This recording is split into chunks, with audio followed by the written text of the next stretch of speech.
Hi friends, வாங்க. இன்றைக்கி காலையில் பார்த்தீங்கன்னா, நான் மகாலட்சுமி அம்மாவுக்கு பூஜை போட்டப்போ நான் வந்து அந்த குபேர குஞ்சம் வச்சு தாங்க பூஜை போட்டிருப்பேன். இது எப்படி ப்ராப்பராக எப்படி ரெடி பண்ணணும்னு சொல்லி பார்க்கலாம் வாங்க. குபேர குஞ்சம் வீட்டில் வைக்கிறது ரொம்ப நல்லதுங்க. நிறைய பேருக்கு தெரிய மாட்டேங்குது. ஆனால் ஒரு சிலர் வைக்கிறாங்கங்க.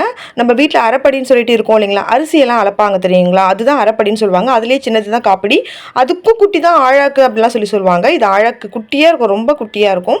இது நம்ம நார்மல் பாத்திர கடையிலே நம்மளுக்கு கிடைக்குங்க. நீங்கள் போயிட்டு குபேர குஞ்சம்னு கேட்டால் கொடுப்பாங்க. உங்களுக்கு பிளைனாகவும் கிடைக்கும். அப்படி இல்லை அப்படின்னா நாமும் போட்டு சங்கு சக்கரம் போட்டும் கிடைக்கும். நான் சங்கு சக்கரம் போட்டு தாங்க வாங்கினேன். சூப்பராக இருக்குது. இதை நான் வச்சு ரொம்ப நாள் ஆகிடுச்சுங்க. இது வச்சு ரொம்ப நிறைய விஷயங்கள் நல்லது நடந்திருக்கு. ஃபஸ்ட்டு வைக்க சொல்ல எல்லோரும் போலவும் நானும் பயந்தேன் தான். ஆனால் அப்படியெல்லாம் ஒன்றுமே இல்லைங்க. எல்லாருமே வைக்கலாம். இது எப்படி வைக்கலாம் சொல்லி பார்க்கலாம் வாங்க. இது வச்சிங்கன்னா என்றைக்குமே அன்னத்துக்கு குறைவே இருக்காது. எனக்கு வீட்டில் சந்தோஷம் நிறைஞ்சிருக்கும். ஃபஸ்ட்டு பார்த்தீங்கன்னா, நான் இன்றைக்கி வாங்கியிருக்கிறது பார்த்தீங்கன்னாக்கா செப்பில் தான் வச்சுருக்கேன். செப்புலேயே ஒரு குபேர குஞ்சம் தான் வச்சுருக்கேன். ரொம்ப குட்டியாக இருக்கும், ஆழாக்கு மாதிரி இருக்கும். இதுதான். ஆனால் நான் வச்சு ரொம்ப நாள் ஆகிடுச்சு.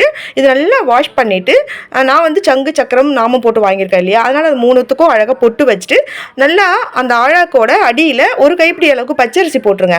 போட்ட பிறகு தான் 5 கோமதி சக்கரம், 5 சோழி, 5 தாமரை விதை, 5 குன்றின்மணி. குன்றின்மணினா வேறு ஒன்றும் கிடையாதுங்க, பிள்ளையார் கலன்னு சொல்லுவாங்க. அதுதான் அதோட பேர். பார்த்தீங்கன்னா குன்றின்மணி தான் உண்மையான நேம். அதுதான். எல்லாமே 5 போட்டுட்டு 2 ஏலக்காய், 2 பட்டை லவங்கம், பச்சை கற்பூரம் கொஞ்சம் போட்டுக்கோங்க. போட்டுட்டு இப்போ அந்த குபேர கொஞ்சம் இருக்கு இல்லைங்களா, நல்லா வழிய அரிசி போடுங்க. நல்லா கழுத்து வரைக்கும் ஃபுல்லாக போடுங்க. வழிய தான் போட்டு வைக்கணும். இது எவ்வளோ ஃபுல்லாக நிறைஞ்சிருக்கோ அதே போல் நம்ம வீட்டில் தானியங்களுக்கு குறைவே இல்லாமல், அதே போல் சந்தோஷத்துக்கும் குறைவே இல்லாமல் இருப்பாங்கன்னு சொல்லுவாங்க. பணங்காசுன்றது நம்மளுக்கு எப்போ வேணாலும் வருங்க. ஆனால் சந்தோஷன்றது அப்படி கிடையவே கிடையாது. மகாலட்சுமி அம்மாண்ட நீங்கள் எப்பயுமே வேண்ட சொல்லி என் வீட்டில் என்றைக்கு சந்தோஷம் நிறைஞ்சிருக்கணும்னு மட்டும் வேணுங்களேன். மற்ற எல்லாமே உங்களுக்கு தானாக கிடைச்சிரும். இப்போ நான் மகாலட்சுமி அம்மா வெளியில் ரொம்ப குட்டி சிலையாக தான் வச்சுருக்கேன். அவங்களும் அந்த அரிசி மேலே அழகாக வச்சுட்டு நான் ஒரு 3 1 ரூபாய் காயின் வச்சுருக்கேன். அந்த 1 ரூபாய் காயினை முன்னாடி வச்சாச்சு.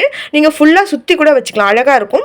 வச்சுட்டு ஒரு விரலி மஞ்சள் எடுத்து அம்மாவுக்கு முன்னாடி வச்சுருங்க. வச்சுட்டு பூ வச்சு விட்டுருங்க.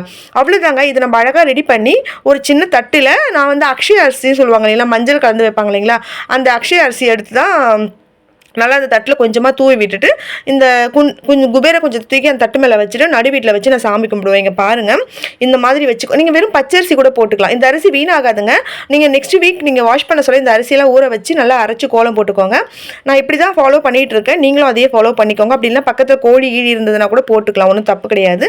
நான் கோழி இருந்தது ஃபஸ்ட்டில், அப்போ அவங்களுக்கு போட்டுட்டு இருந்தேன். இப்போ நான் கோலமுறை யூஸ் பண்ணிகிட்டு இருக்கேன். அவ்வளோதாங்க, சூப்பராக ரெடி பண்ணியாச்சு. இதை நம்ம அழகாக வடக்க பார்த்து தாங்க வைக்கணும். ரொம்பவே விசேஷங்க. எப்பயுமே நம்ம குபேரரும் சரி, மகாலட்சுமி அம்மாவும் சரி, வடக்கு பார்த்து வைக்கிறது ரொம்ப விசேஷம். அவ்வளோதாங்க. வச்சுட்டு நீங்கள் அர்ச்சனை பண்ணி சாமி கும்பிட ஸ்டார்ட் பண்ணிடுங்க. ரொம்ப சூப்பராக இருக்கும். ட்ரை பண்ணி பாருங்கள்.